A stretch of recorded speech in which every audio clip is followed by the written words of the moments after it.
তো দিদির কাছে কি আবেদন রয়েছে?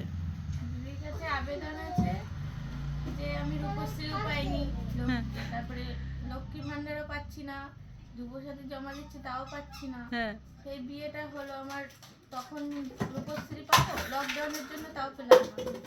তারপরে লক্ষ্মী ভান্ডার জমা দিলাম, তাও পাচ্ছি না। সব কি লকডাউনের দোষ? সব লকডাউনের দোষ। তারপরে যুবসাথী জমা দিলাম, বলছে বয়স হয়ে গেছে, এখন হবে না। 29 বছর হয়ে গেছে, তার বলছে হবে না। হুম তাহলে কি করবো, বরের পকেট মেরে কেমন চলবে? দিদি তো আমার দিকে তাকাচ্ছেই না, তা কি করবো আমি এখন বুঝতে পারছি না যে কি করবো। তা প্রগতির এই সমস্যার সমাধান যে করতে পারবে অবশ্যই আমাদের সাথে কন্ট্যাক্ট করবেন, কারণ ও বরের পকেট আর মারতে চাইছে না। তো এটা ঠিক না, বরের পকেট মেয়েটা নিজের মান সম্মানের ব্যাপার, তা হাত খরচা তো লাগে।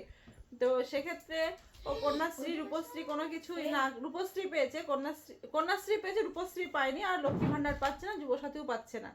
তা কি করা যায় এই সমস্যাটা আমাদেরকে তো আপনারা সমাধান করে দেবেন। ব্যাটারিটা খুব কষ্টে আছে, আমি পাচ্ছি 1500 টাকা করে, ও পাচ্ছে না 1700 টাকা।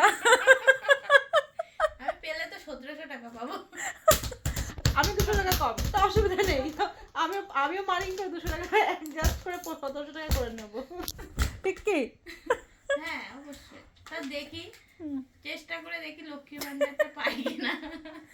লক্ষ্মী ভান্ডার সারা জীবন পাবি, আর যুবসাথী, কি যদি আশীর্বাদ করে। আর যুবসাথী কদিন পাবি? যুবসাথী তো 5 বছর। আর লক্ষ্মী ভান্ডারটাই কর, তাই লক্ষ্মী ভান্ডার অনেকদিন পাবে, 5 বছর পরে কিন্তু আবার সেই পকেট মানি করতে হবে। তো চলুন